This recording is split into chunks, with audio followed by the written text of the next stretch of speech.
Welcome to Deep Life Narratives. Where in the world are you watching from? Let us know below. Today's story is one of courage, loss, and hope, a rancher and an orphan girl, a secret buried in the land, and a fight for redemption. Don't forget to like, subscribe, and hit the bell for more powerful stories that stay with you. The auctioneer's voice cracked through the dry Colorado air, sharp as a rifle shot, each word scattering across the dusty square of Redstone like spent shells. The townsfolk leaned in, eyes narrowed beneath wide brims, murmurs curling into the wind like smoke. All lean muscle and weary lines, Caleb Warrick stood apart, his limp dragging through the dirt, boot heels scuffed raw from too many hard miles. He wasn't here to buy today. Not with his ranch on the edge of ruin and the weight of 2 graves waiting back home beneath a frost-bitten willow. He was here to sell his last horse, the only thing left between him and the bank's cold hands. Then he saw her. A small figure on the auction block, barely 9, in a threadbare dress that whipped around skinny legs like a flag in the prairie wind. Her hair tangled like a wild thing, her eyes bright green, fierce as a storm trapped in glass. The crowd's whispers grew sharper, slicing through the tension. Cursed, they hissed, orphaned in the fire. The girl's hands gripped a worn leather pouch tight to her chest, fingers bone-white with the effort. Caleb's stomach twisted, breath caught shallow.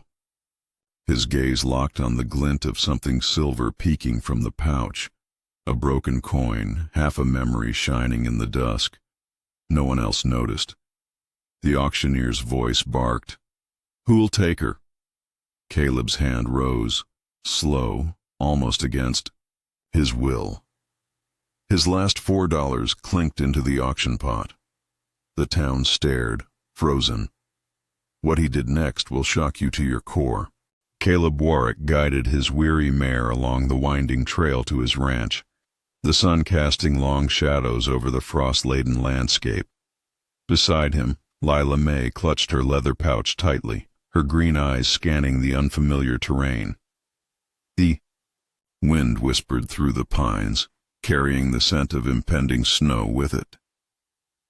The ranch emerged from the mist like a ghost of its former self.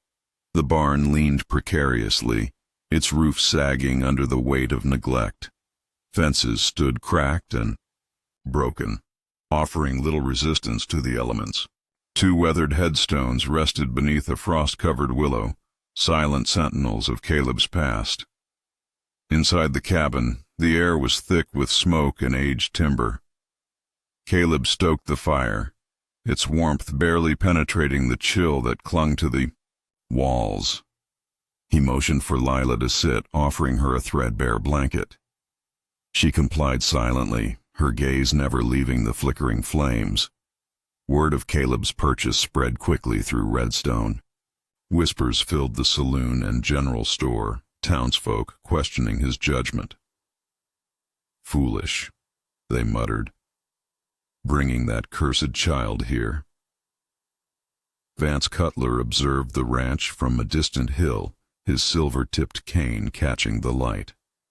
A smirk played on his lips as he turned away.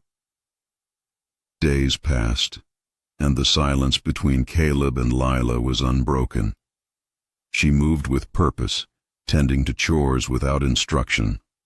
One morning, Caleb discovered a miniature wooden horse at his doorstep, intricately carved, its form capturing the spirit of his late son's favorite steed. He picked it up, the craftsmanship stirring something profound within him. He glanced toward Lila, who stood at a distance, her expression unreadable. Questions swirled in his mind, the mystery of the girl deepening. Caleb found himself drawn to Lila's quiet strength as the days grew colder. Her presence, though silent, began to fill the void left by his family's absence. He watched as she carved more figures, each more detailed than the last. Animals, people, scenes from a life unknown to him. Each carving seemed to tell a story, fragments of a past she could not voice. One evening, as snow began to fall, Caleb approached Lila, holding the wooden horse. "This is yours?" he asked. She nodded, her eyes meeting his for the first time. At that moment, a silent understanding passed between them.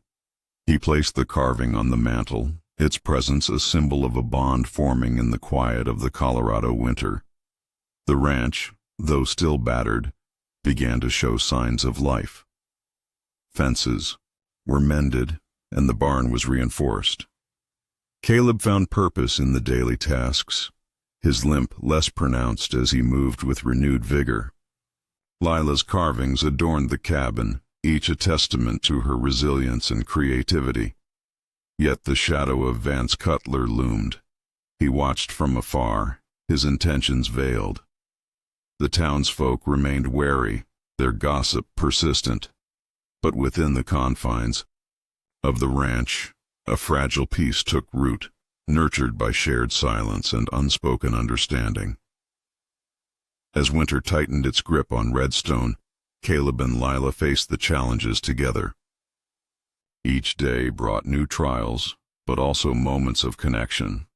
The past, though ever present, began to lose its hold, replaced by the tentative steps toward healing. In the heart of the Rockies, amidst the snow and solitude, two souls found solace in each other's company, their bond forged in the crucible of loss and the promise of redemption. The morning air in Redstone was a bit sharp, the cold that gnawed at the skin and seeped into the bones. The sun barely cracked the horizon, painting the Rockies in shades of ash and amber, while a thin layer of frost glistened on the withered grass. Standing at the edge of his porch, Caleb Warrick watched as Lila May, barely 9, moved through the ranch with an unsettling sense of purpose. She wore the same tattered dress from the auction, her boots too big, her fingers raw from the cold, but her small hands worked with a quiet determination that held the weight of someone twice her age. Caleb's ranch was a patchwork of broken things, splintered fences, sagging beams, and rusted hinges. He should have been fixing them himself, but his body ached, his limp slowing him down, and the ghosts of his wife and son kept him anchored in the past. Yet here was this child, moving as she belonged, hauling water from the frozen well, mending the broken boards with bits of twine and nails scavenged from the barn. She worked without a word, her breath puffing in small clouds as she struggled to lift a bucket nearly half her size. Caleb watched her from the porch, a steaming cup of coffee warming his hands, questions burning in his chest like embers. Who taught her to do these things? How did she know? Lila's silence was thick, like a wall built high and strong. She didn't flinch at the wind that howled through the cracks in the walls, nor did she speak when Caleb offered her stew by the fire. Her eyes, sharp and green as pine needles, took everything in. The creaking floorboards, the dust motes swirling in the firelight, the photographs on the mantel. But she never asked questions. She existed as if she were part of the ranch, a quiet presence filling the empty spaces. After the chores were done in the evenings, Lila would sit by the hearth with a small knife and blocks of wood she collected from the yard.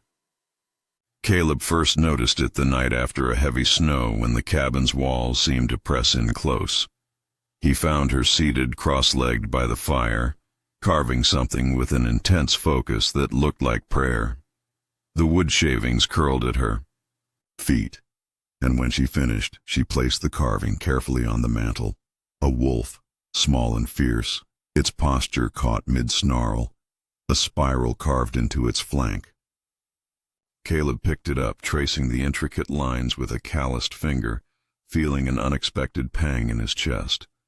The spirals were always there. He found them on every figure she carved, a bird mid-flight, a fox curled in sleep, even a simple branch. The pattern wove through each like a signature, a thread of meaning Caleb couldn't yet unravel. He kept the wolf on the mantel, unsure why, but it felt wrong to throw it away. It felt important. Mira Tate visited on the third day, her boots crunching in the snow as she approached. A warm presence in the cold, Mira was known in Redstone for her steady heart and clear voice. She stepped into the cabin with a smile that softened the room's edges. In her hands, she carried books, well worn, their spines creased, pages dog-eared, from years of use. "For the girl," she said, her eyes flicking to Lila, who sat by the fire carving yet another figure. Lila didn't look up. She continued her work, the knife slipping through the wood with practiced ease. Mira placed the books gently on the table, her brow furrowed. "Does she speak at all?" she asked Caleb, her voice quiet. "Not yet," he replied, his gaze lingering on the child. Mira watched her, eyes filled with questions she didn't voice. Lila's green eyes never left the carving in her hands, but Caleb could feel the tension in the room, like a storm gathering beneath the surface. Outside, the whispers grew. Always lurking in the shadows, Vance Cutler fed the rumors like dry wood to a flame. "She's mine," he told the townsfolk. "Family. That man stole her." The words twisted through Redstone, curling into the ears of those who already questioned Caleb's sanity. The saloon buzzed with talk, the general store hummed with speculation, and even the church pews seemed to hold an undercurrent of suspicion. Caleb heard the whispers but kept to himself, wary of igniting a fire he couldn't control. He saw Cutler sometimes, standing at the edge of town, cane glinting in the sun, watching and always watching. The air between them crackled with unspoken threats. One evening, as the wind howled against the windows and the fire struggled to hold its flame, Caleb heard a sound that made his heart stumble. Lila hummed a soft, fragile tune that floated through the cabin like smoke. It was a melody he hadn't heard in years, one his wife used to sing as she rocked their son to sleep. Caleb froze, the memory sharp enough to draw blood. His eyes found Lila by the fire, her eyes closed, lost in the song. The carving in her hands slipped from her fingers, landing softly on the rug. Caleb stared at her, the questions in his chest burning hotter than ever. How did she know that song? What did it mean? The spiral patterns, the carved wolf, and the haunting tune all wove together in a tapestry he couldn't yet see. Lila May was a puzzle, each piece carved in silence, each glance a question. And though the weight of the ranch and the burden of the past pressed heavy on Caleb's shoulders, he knew one thing. Her story was far from over. Can you sense her guarded heart? Could you keep reading to uncover her story? The morning frost clung stubbornly to the prairie grass as Caleb stepped outside, boots crunching against the brittle earth. The air smelled of pine and wood smoke, sharp and clean, but his mind felt heavy. Lila had been at it again, he found. Her by the barn, hands working silently as always, the knife moving through the soft wood with an eerie focus. She had been carving non-stop, and now the small figures cluttered every spare surface. Wolves howling, birds in flight, foxes curling into themselves. They all have the same spiral pattern, but Caleb noticed something different today. A shape began to emerge when he laid them out on the table, arranging them in the order she preferred. Not just a collection of creatures, but lines and curves, like a map.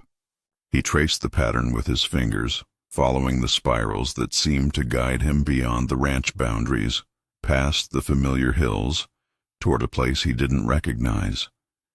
He glanced at Lila, who sat on the floor, her eyes fixed on the fire. Her silence was heavier than before, as if she had locked herself even further inside. Caleb felt its weight pressing on his chest.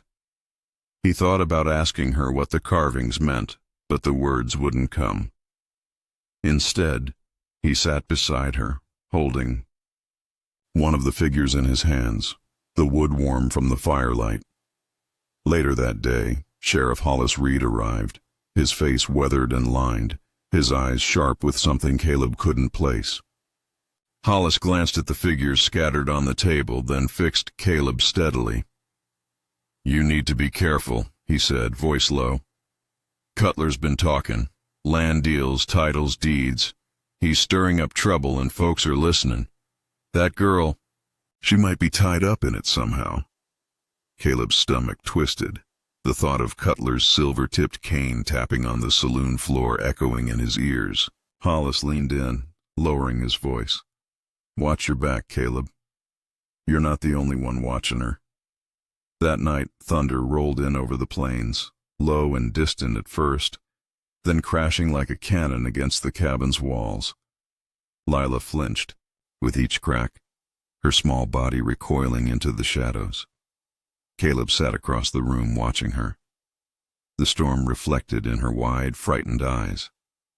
He wanted to reach out, to tell her it was just weather, that the storm would pass. But the words felt useless.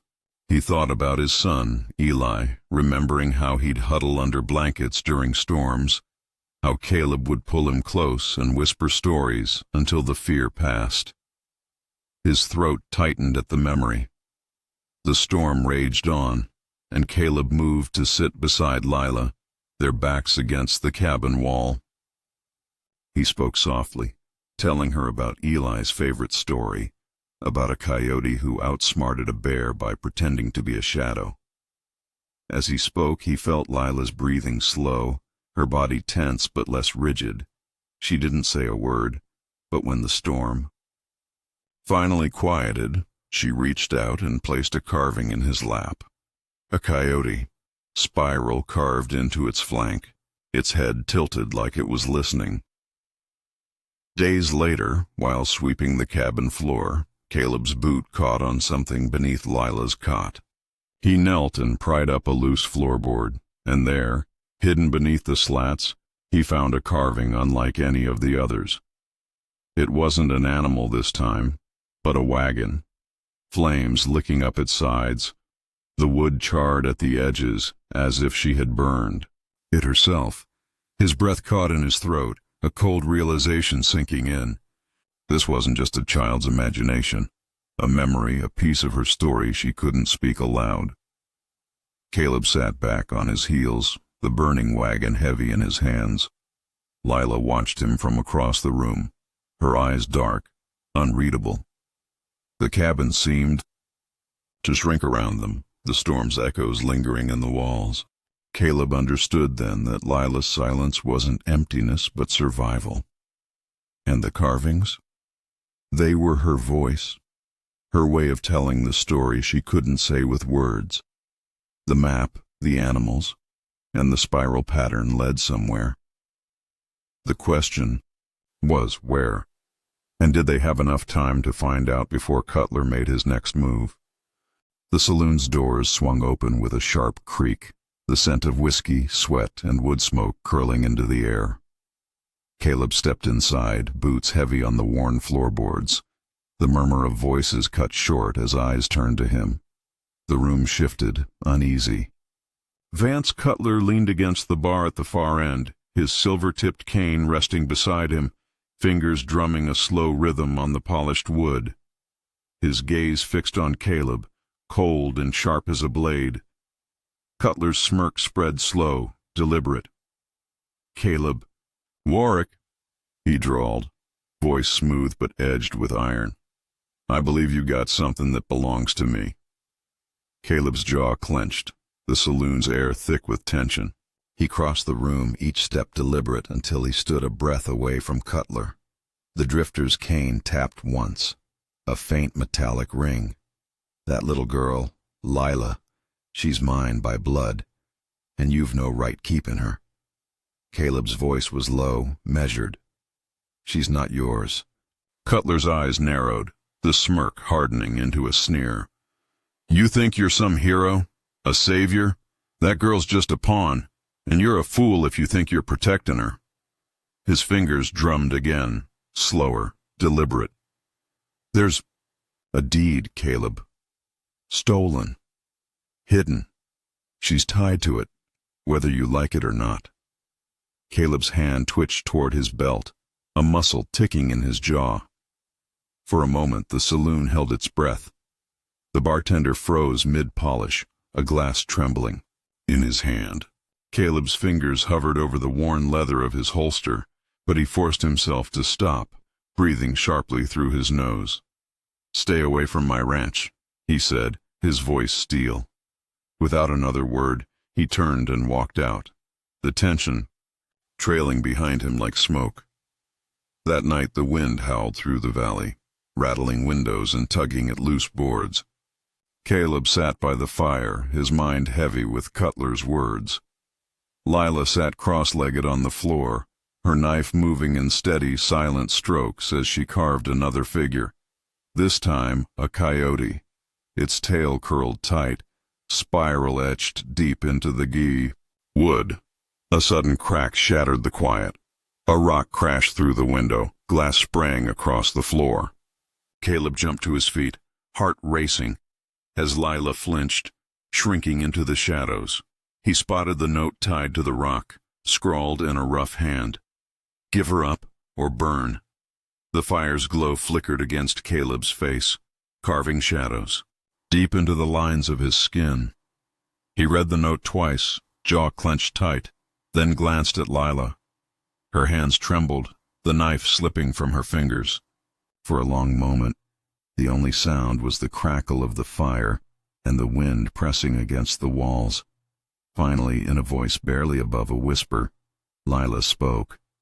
"I ran from the fire. They burned my home. My mama, my papa. They didn't make it." Caleb's breath caught. Her voice, so small and broken, was the first he had heard from her in days. He knelt, eyes level with hers, but she wouldn't meet his gaze. Her hands fidgeted with the broken silver coin from her pouch, fingers tracing its edges like a talisman. Caleb reached out, but she flinched back, clutching the coin tight. Later, that night, as the fire burned low and the storm outside quieted, Caleb sat at the table, the broken coin in his hand. Turning it over, he studied the markings, a faint symbol etched into the silver's surface. It wasn't just any coin, it was half of a surveyor's marker, a boundary piece used to mark land claims. His stomach sank, the pieces falling into place. Cutler's talk of a deed, the whispers of stolen land, the fire that destroyed Lila's family. It all connected. Lila wasn't just a pawn. She was the key to something Cutler wanted badly enough to kill for. Caleb felt its weight, settle heavily on his shoulders. His gaze drifted to Lila, huddled in a blanket by the fire, her eyes wide and distant. He knew the fight wasn't over. The note, the rock, and Cutler's threats were only the beginning. The storm was coming, and it would test them both. He took a deep breath, his decision clear. He wasn't giving her up. Feel her courage in the face of fear. Stay with her fight. Redstone was no longer a town of quiet routines and friendly nods. It had splintered, like wood left too long in the sun, into sharp, jagged factions. On one side stood those who believed in Caleb Warrick, a man marked by grief, yet steady, who had risked everything for a child they barely knew. On the other side, whispers curdled into sneers, words laced with poison, as townsfolk muttered about curses and ill fortune. Lila May had become the town's dividing line, and the pressure mounted like snow on a sagging roof, ready to collapse. Mira Tate was among the few who stood by Caleb. She arrived at the ranch with food baskets, her cheeks red from the cold, her hands cracked but determined. She never asked for thanks, never pressed for details. Instead, she'd leave bread, flour, and whatever spare supplies she could gather. Sometimes, she lingered on the porch, her eyes meeting Caleb's, sharing a silent understanding that words couldn't carry. In the town square, however, the tide turned colder. Rumors churned like dust devils in the wind. "They say she's cursed," Widow Clara whispered at the bakery, her voice low but eager. "Ever since that girl showed up, strange things have happened." Amos Bell, the gruff storekeeper, didn't join in the talk, but he didn't stop it either. The weight of gossip pressed heavily on Caleb's shoulders. He heard the mutters when he rode into town, the eyes that followed him, the way conversation stopped mid-sentence when he passed. Even the church pew seemed colder, the glances sharper. On the ranch, the world narrowed to survival. Caleb and Lila worked side by side, planting seeds in the rocky soil behind the cabin. The ground was stubbornly resistant, but Caleb showed her how to turn it, read the sky, and know when a frost might creep in overnight. They planted potatoes, beans, and whatever would hold in the harsh land. Lila's small hands mirrored his, her quiet presence like a thread pulling the days together. They didn't speak much. Words were brittle between them, but the work was its language. Caleb watched her out of the corner of his eye, noting how she glanced at him for silent approval, how her brow furrowed in concentration as she pushed the seed into the dirt. She moved with care, but there was something more, an understanding, beyond the task. Lila's carvings grew in number in the evenings, scattered across the cabin like tiny totems. One figure caught Caleb's breath when he saw it. A man, lean and rough, carved with fine lines that showed every detail, from the curve of his shoulders to the slight bend in his leg. The limp was unmistakable. It was him. She had carved him. Caleb held the figure in his calloused hands, tracing the lines with his thumb, a strange tightness in his chest.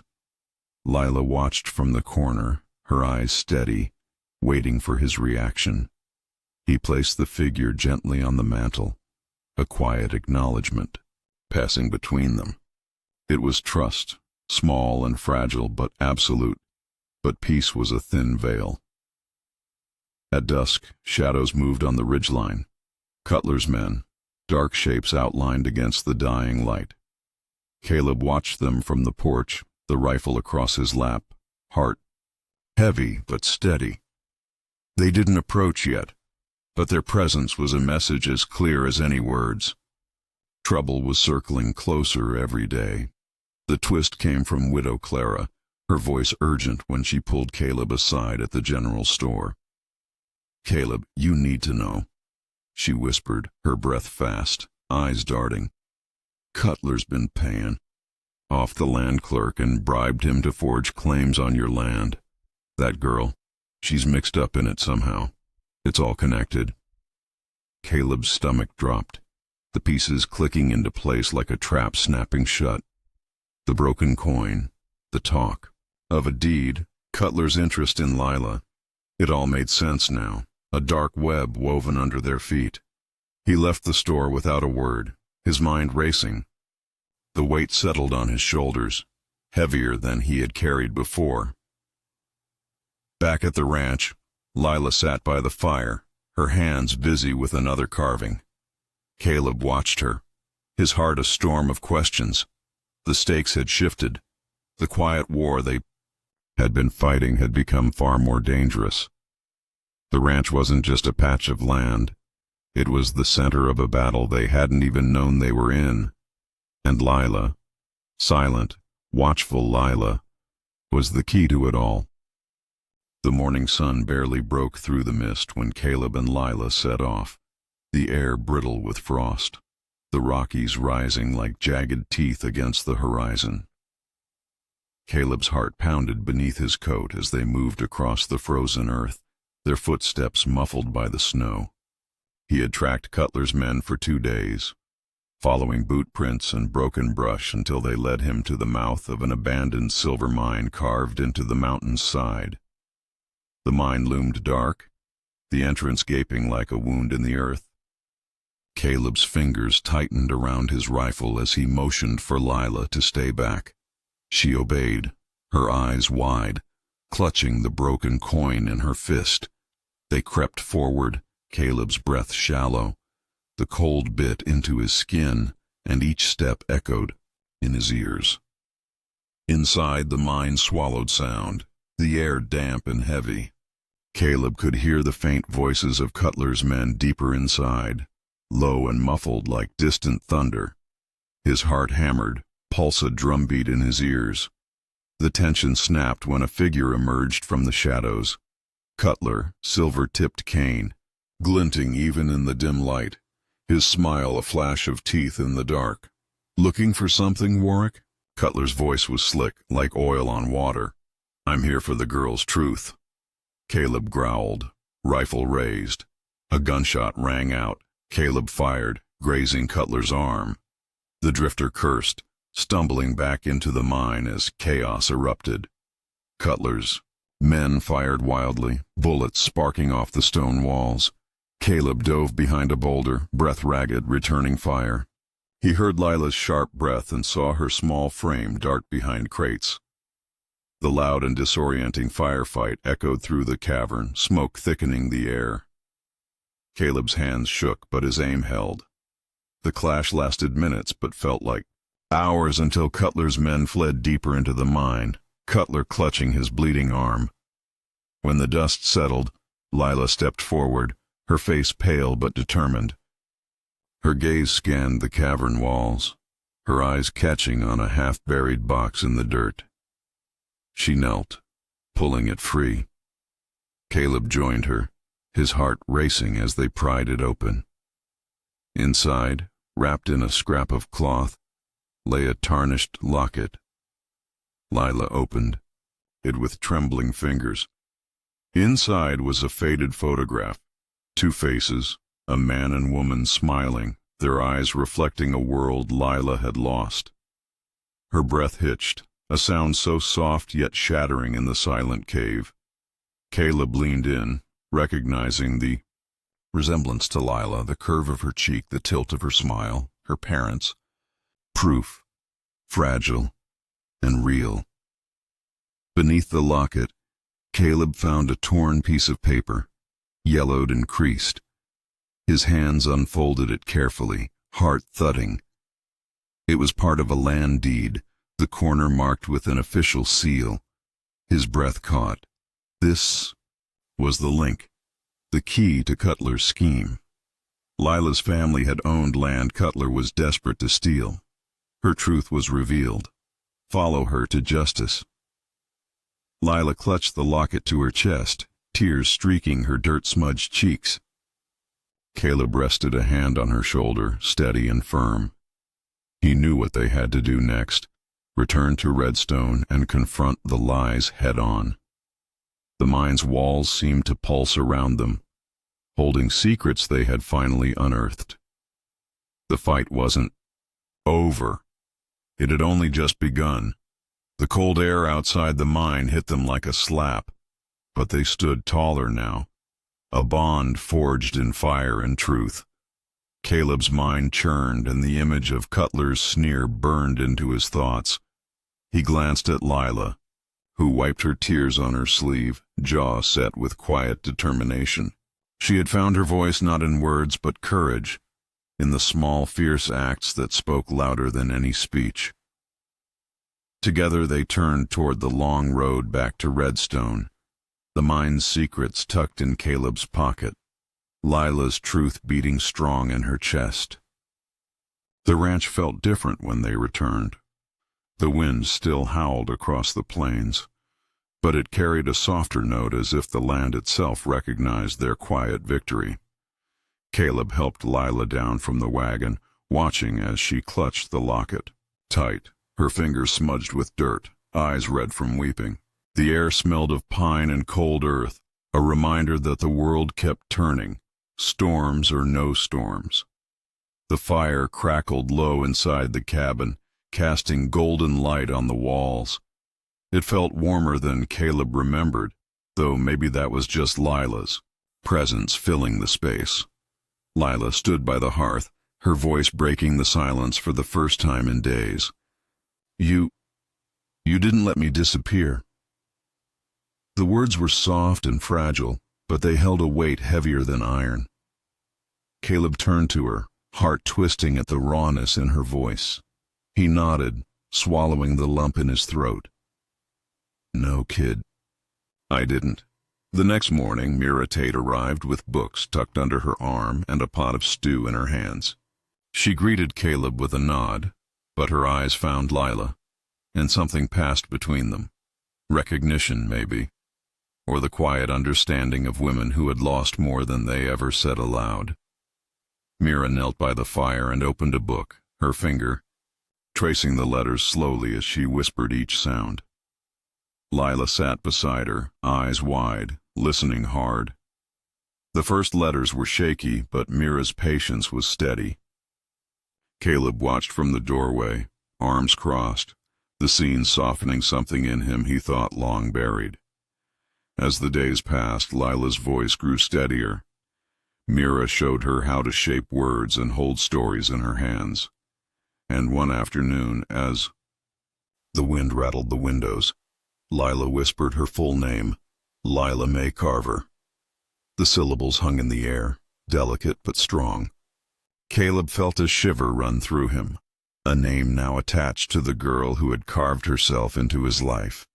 The town began to shift slowly, like thawing ice. Amos Bell dropped off sacks of flour with a gruff nod. Widow Clara sent over a fresh pie, though she said nothing when Caleb thanked her.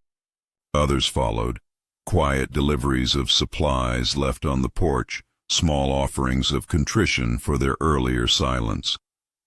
The ranch became a place of quiet gathering, a fragile thread pulling the town back together. Caleb caught Mira smiling, at Lila more often, and when he saw Lila carving a small figure of Mira, kind eyes, strong shoulders, hair pulled back in a braid, he knew the girl was learning to trust. Feel their bond grow. Would you stand with them? Keep going. The real storm broke a week later. Sheriff Reed rode up in the dusk, his horse lathered, his face lined with resolve. He dismounted, his boots crunching on the frost-hardened dirt, and Caleb stepped out to meet him. Reed's gaze was steady, a weight behind it, and Caleb's stomach knotted. "It's over," Reed said quietly. "Cutler's been arrested. He confessed. Said he burned the wagon that killed Lila's folks. All for a patch of land he couldn't steal, honestly."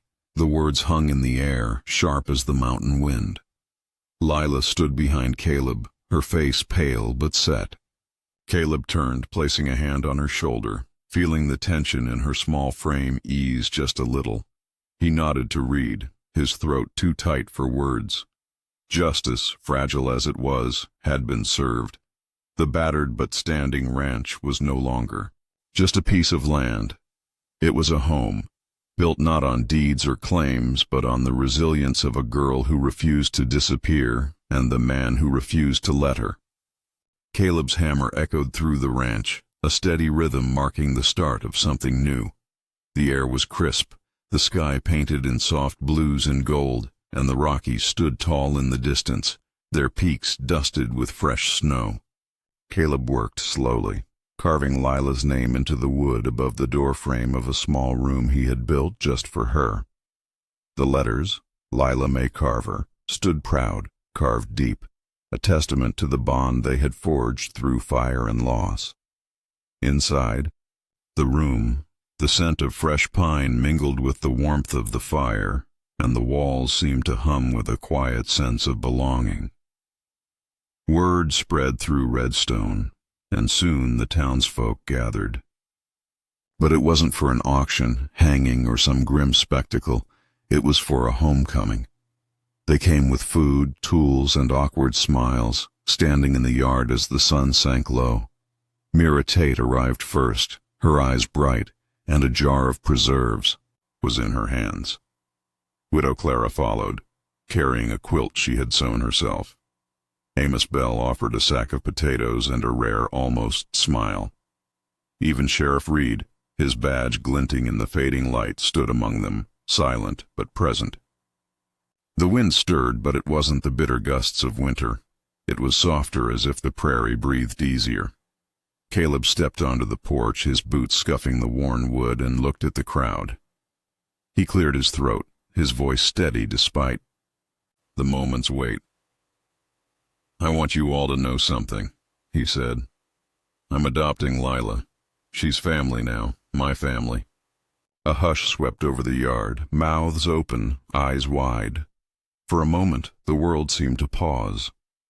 Then Mira nodded, tears glinting, and a slow murmur of approval spread like warmth through the gathered crowd. The night fell gently, stars blinking above the prairie, and the ranch glowed with lantern light and the sounds of quiet celebration. Lila sat on the porch steps, a carved wolf in her lap, its spiral marking gleaming under the lamplight. Caleb sat beside her, his arm resting lightly across her shoulders. They watched the town drift away into the dark, the wind carrying the soft sounds of voices and footsteps fading into the distance. As the fire crackled, Lila turned to Caleb, her small fingers clutching the broken coin she had carried for so long. She held it out to him, her voice barely above a whisper. "It's whole now," she said, her eyes bright with something more than tears, more than sadness, a quiet, fierce hope. "Like us." Caleb took the coin, feeling its weight in his palm, and nodded. The wind sighed through the ranch, the Rockies glowing. In the last light of day, and for the first time in a long while, Caleb believed they could start again. Their courage rebuilt a town. What can it inspire in you? If you felt their journey, if it moved something deep in your heart, please subscribe, share, and support this story. Without your love and encouragement, how can I bring you the next tale of courage and hope? Your support means everything. Let's keep these stories alive together.